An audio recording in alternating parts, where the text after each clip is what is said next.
Welcome, ladies and gentlemen, to another exciting edition of Solar Now and the Future with its economic impact on Black America. And I'm your host, Ronald Bethea. And you know, if you join us on a regular basis, that the slogan for this show, if there's power in numbers, then the Positive Change Purchasing Cooperative LLC captures that power for your financial benefit. The Positive Change Purchasing Cooperative LLC serves as an economic blueprint for renewable energy companies, both large and small, along with increasing market share for African and African American owned renewable energy companies to address the high energy costs at our historically black colleges and universities, to utilize black owned farmlands and HBCU campuses to develop capacity and initiatives for renewable energy projects to bring down the underemployment of young African American men and women locally, nationally, and throughout the diaspora. Also, to educate the African and African American community about the economic impacts of climate change and the need for environmental education through Black Talk radio programs such as Solar Now and the Future with its economic impact on Black America. Ladies and gentlemen, I'm your host, Ronald Bethea, and today's date is October 31st, 2025. And I guess we're all both we're all blessed to be here and alive. We are looking at a number of challenging issues that are facing the African American community. And one of the things that has not been given much coverage is taking a look at the U.S. Department of Treasury Community Development Financial Institutions Fund, the CDF Fund.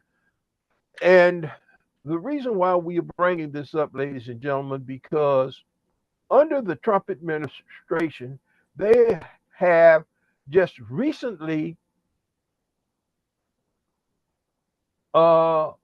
decided that they were going to, in fact,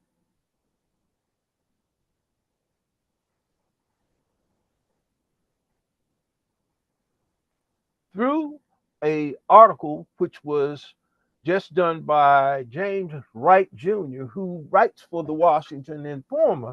He did a very informative article on the decision of the Trump administration decision to eliminate the CDF fund staff, the staffing that operates that office through the Department of Treasury. So what we want to do here today on this platform, Solar Now and the Future with its economic impact on Black America, we want to take a sort of deep dive as to the relevance of the CDFIs and what they do as it relates to low and moderate income communities. Now, the mission of the U.S. Department of Treasury Community Development Financial Institutions Fund is to increase economic opportunity and promote community and development investments for underserved populations and distressed communities in the United States. In the early 1900s, Congress recognized that many of the critical social problems affecting the nation's low-income communities were rooted in a host of critical economic problems: stagnant growth, widespread unemployment, deep poverty, and inadequate access to financial services and financial education. To help revitalize these communities, Congress established the CDF Fund by enacting the Regional Community Development and Regulatory Improvement Act of 1994.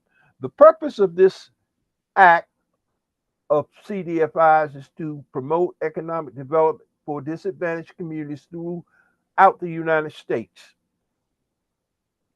The organization does not provide direct funding to individuals or projects. Instead, its primary role is to offer financing and a variety of services to build community and community development financial institutions, specialize in federal institutions to serve low-income communities and individuals. There are many different types of CDFIs, including community development, banks, credit unions, loan funds, and venture capital funds. But all of them are dedicated to serving lower income communities that lack access to credit capital, financial services, and mainstream institutions.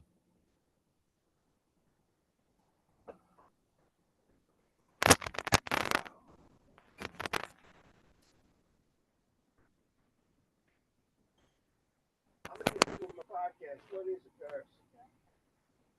What you knocked on the door?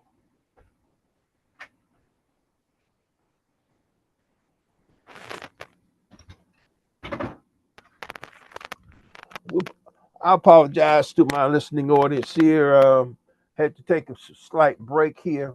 But what we're looking at, ladies and gentlemen, is that this recent article, which was published on the 22nd of October 2025 by Mr. James Wright Jr. in the Washington Informer newspaper here in Washington, D.C., one of our leading community African American newspapers. The Joint Center for Political and Economic Studies have sharply criticized the Trump administration's decisions to eliminate the entire staff for the U.S. Department of Treasury Department CDFI fund, a move it warns will severely impact financial access to underserved communities. Leaders at the Joint Center urge that this decision undermines decades of bipartisan progress in an inclusive economic growth, urging Congress to restore the funds, staffing, and capacity to protect vital investments in underserved communities. Now, the District's Joint Center for Political and Economic Studies has condemned this an administration decision to terminate the entire staff of the U.S. Department of Treasury's Community Development Institution Fund. For nearly 3 decades, the CDFIs have filled gaps in financial access for mainstream lenders have ignored, especially communities of color and those in rural areas. Now, this is very, very important, ladies and gentlemen, and the reason why we wanted to focus and sort of target this area today on our show is because little or no attention is being paid to the fact that the Biden and Harris administration, through what we'll call the Invest in America agenda, which brought in $1.3 trillion. And inside of that Inflation Reduction Act, there were executive orders which were signed by President Biden, 14006, 14009, 1413985. These executive orders basically put billions of dollars of grants and through the public sector, which is our government, made available to assist pass-through organizations. I had the privilege of speaking to one of the directors of one of the pass-through organizations today concerning this matter, and I made several calls. This show is one of the leading show to a series of several of the shows that we'll be bringing individuals on from the CDFI community that represents African American projects and communities to talk about the impact of the Trump administration's decision to what they call clawback funding. Now, one of the initiatives which got a great deal of attention was called the Greenhouse Gas Initiative. This initiative had $27 billion in grant funding through this initiative. 20 billion of that was targeted to CDFIs to fund renewable energy projects and to serve as the pass-through organization for that funding. One such organization here in the state of Maryland is called the Maryland Clean Energy Center. And I was just speaking with a, a gentleman from the Maryland Clean Energy Center here in Washington, in Maryland, concerning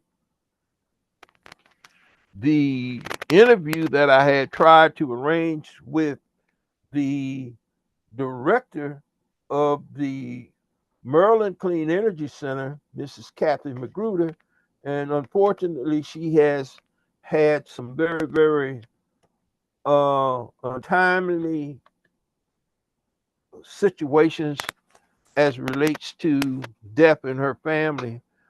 And I was given a call today.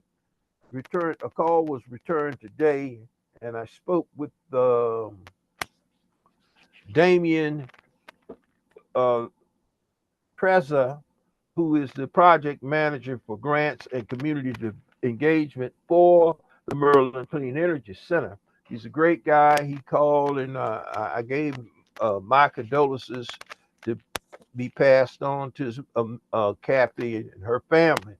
But one of the problems that we have is that the Maryland Clean Energy Center serves as the green bank for the state of Maryland, and we had approximately $133 million, which was supposed to be coming through the Maryland Clean Energy Center to fund various renewable energy projects here in the state. One of those projects was the Solar for All program, which was targeted to assist about 10,000 Maryland residents over 5 years. It was approximately $62 million in funding coming through the Greenhouse Gas Initiative, through the Solar for All initiative portion of that $7 billion grant that was set aside, which was to benefit some 70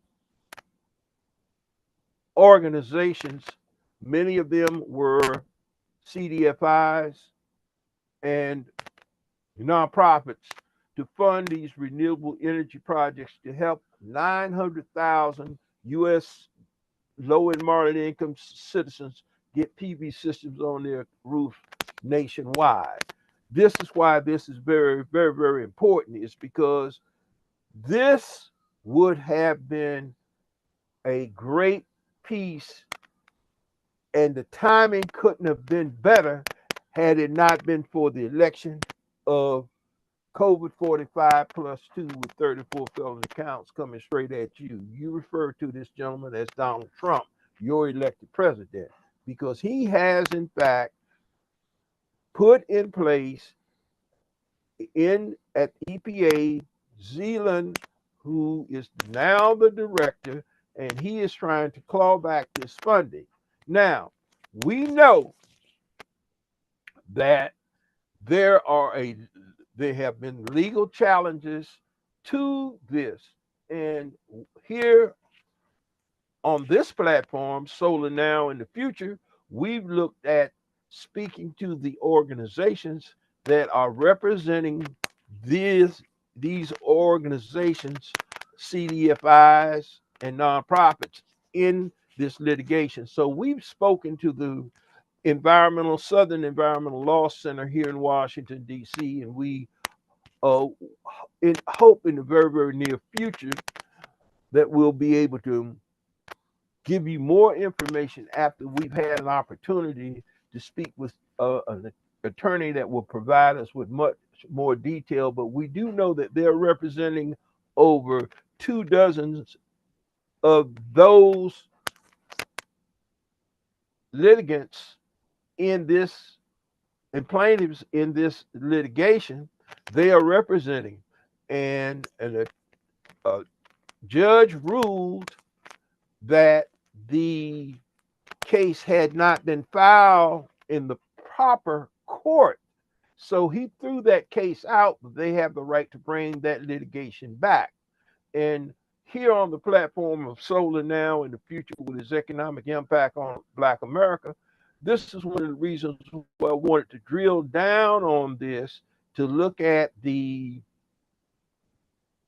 influence and role of those CDFIs securing the $27 billion through the Greenhouse Gas Initiative to fund solar and other renewable energy projects, which would come through the green banks nationally.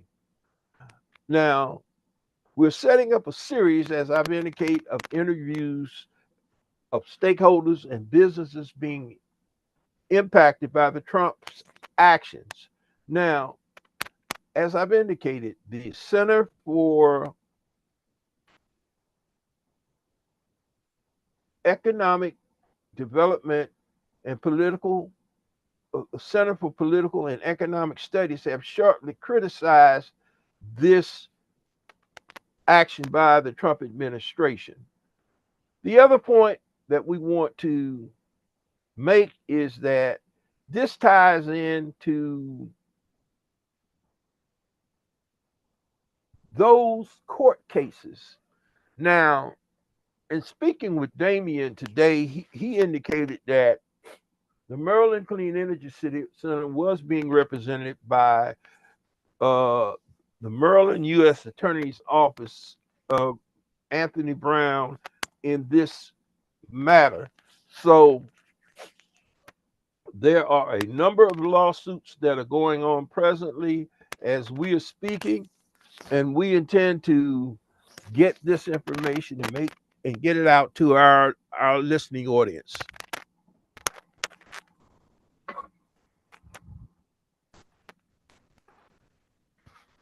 I'm apologizing to my listening audience today. We seem to have had quite a few interruptions and struggles while I'm trying to do this show today, but we were determined that we were going to get this interview that I'm doing online and get it out today to the public because we've already published for this. Now, as I indicated, a federal judge ruled against the EPA's determination for environmental justice grants, sparked a debate over the agency's authority and the broader implications for renewable energy projects and funding. The conversation concluded that discussion about the importance of renewable energy education and training, particularly for African Americans, and the need for public awareness and actions to address the energy costs and regulatory challenges. Now, we know that data centers are not new here in the metropolitan area.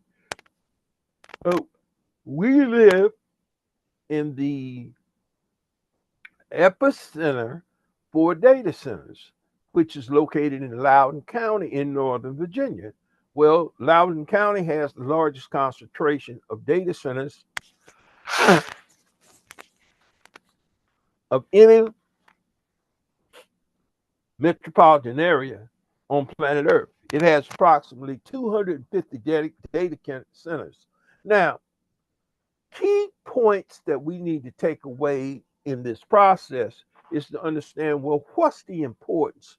Well, there's something called AI, referred to as artificial intelligence. Some folks say artificial ignorance. Well, it depends on the perspective of whose eyes you're looking through on that issue. But we also know that there's crypto mining. We also know there's blockchain technologies. All of these technologies are served through the use of data centers. And with the growing demand in these three areas, the demand for energy has basically skyrocketed in the regulatory region, which is controlled by the PJM. Now, the PJM is a regulatory entity that controls 13 states in the District of Columbia with 65 million customers. Now, the PJM has a terrible record as it relates to clearing capacity to bring more renewable energy projects online, which would in fact bring down the cost to the ratepayers. The PJM, there was just a meeting on September the 22nd of last month where Governor Shapiro and 13 other governors got together and they basically gave an ultimatum to the PJM about them fixing the problem. Now, let me share with you some things that you may not be aware of. During the 2024 election, Trump called a meeting between the tech and fossil fuel industry and basically said, this was reported by Politico online that if y'all put up $1 billion for my election campaign, you basically can do what you like to do. Well, we know that Trump has said a lot of things, and we know because of campaign finance laws, there are caps, and you just can't. One person can't, one entity or one group just can't just give up that kind of money. It's a violation of the law. So what we're looking at in retrospect is the fact that there's other means such as PACs and ways to get funding to politicians when they're running for office. And we're right in the middle of the campaign season right now. There are a number of elections going on as we speak. With that being said, ladies and gentlemen, data centers are already increasing your energy bills. This particular article was published on September 29th, 2025. It was done and put out by Evergreen Action. Now, the key takeaway points from this specific article is that electricity bills are going up around the country, and some of those increases are due to the outdated practices that requires consumers to pay billions of dollars for tech company grid connections. Our new analysis tallies $4.3 billion in 2024 for just 7 states: Illinois, Maryland, New Jersey, Ohio, Pennsylvania, Virginia, and West Virginia, which are all members of the PJM region. Many of the data centers built recently have electricity demands that can power a small city.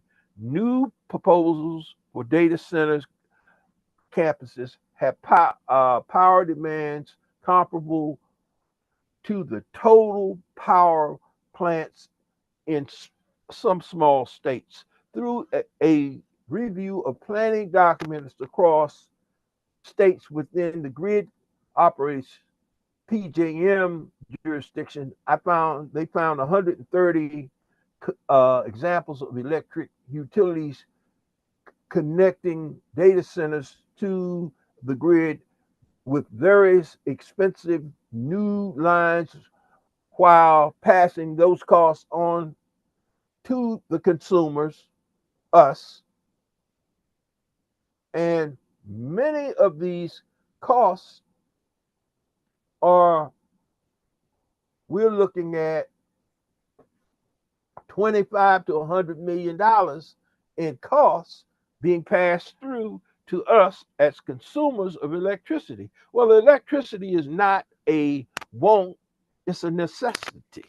So with that being said, ladies and gentlemen, everybody is aware that there's been over 300,000 Black women who have been laid off from their jobs, and specifically the federal government.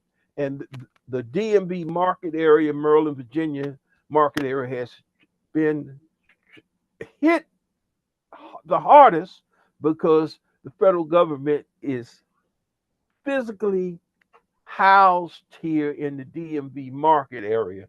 So it impacts on the state of Maryland and Virginia disproportionately heavier than it would any other parts of the country because we are where we are and the government is located where it's located. With that being said, ladies and gentlemen, we have been very, very, very outspoken around these issues of getting this information out about who represents who in this litigation. And why aren't they talking to the public to let people know who the fight is for, what's at stake, what the benefits are? Because when we begin to look at the fact that the Trump administration has rescinded the investment tax credits, which the President Biden signed as it relates to manufacturing plants, they have to be already in the process of building that. And there's a deadline of I think it's 2027, in order for those corporations that are planning to build renewable energy manufacturing facilities have to already have those projects moving and be at a certain place on their timeline as it relates to these new time constraints, which have basically undercut the renewable energy industry. For example, the automobile industry, there was a $7,500 federal tax credit if you purchased a EV. When President Biden signed the original Inflation Reduction Act in August of 2022, that legislation was not due to sunset until December 31st of 2032, 10 years. There was a $7,500 federal tax credit if you purchased a new, a $4,000 tax credit if you purchased a used electric vehicle. Those timelines have been moved back to September the 30th of this year, 2025, which basically takes 7 years away from the U.S. auto industry to be able for American consumers to take advantage of these investment tax credits to purchase electric vehicles to combat greenhouse gas emissions and climate change. Now we're looking at a loss of $168 billion in projected sales that the U.S. automobile industry of electric EVs will lose because the timeline has been moved back 7 years.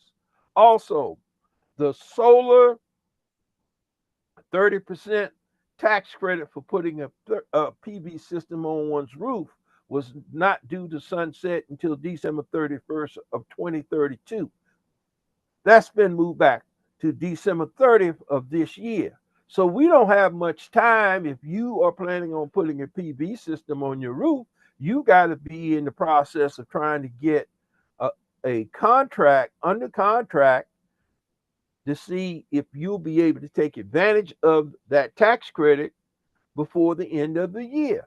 Today being October the 31st of 2025, with tomorrow being November 1 of 2025.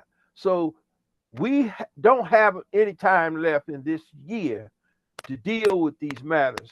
Now, we both know and we're all aware of the federal shutdown where the Republicans are controlling both the House, Senate, and the executive order branch. They are the reasons why they have chosen to shut down the government, because they are not going to, in fact, assist and work with any of the policies that Biden had put into place, because his executive order called for equity, diversity, and inclusion, and that 40% of the billions of dollars through the Inflation Reduction Act must be invested in low and moderate income communities. Now, what is very disturbing about this, ladies and gentlemen, is that when you look at the data, and you can find this on our website, I think that's going to be on our news and events tab. I think it's going to be around September or August. you can go and find e2.org, which is an online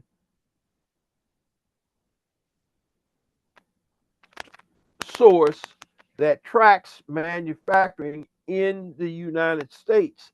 And it shows you where the $133 billion from a private investment that came in because of the investment tax credits that were put in place to attract this investment.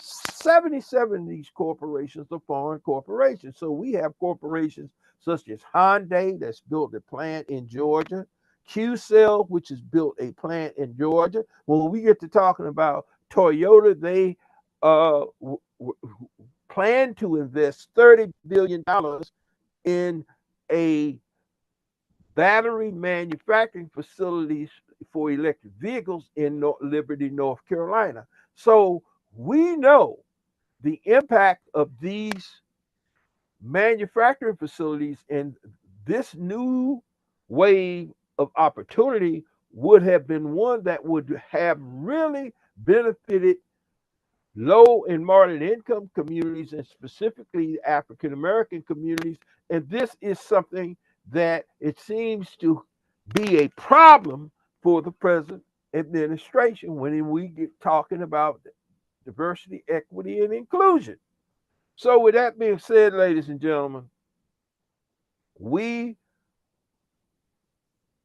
are not in a position for you to call in today's show and for us to be able to entertain questions, but we wanted to get this information out to the public as it relates to how and why and what is going on in the federal government.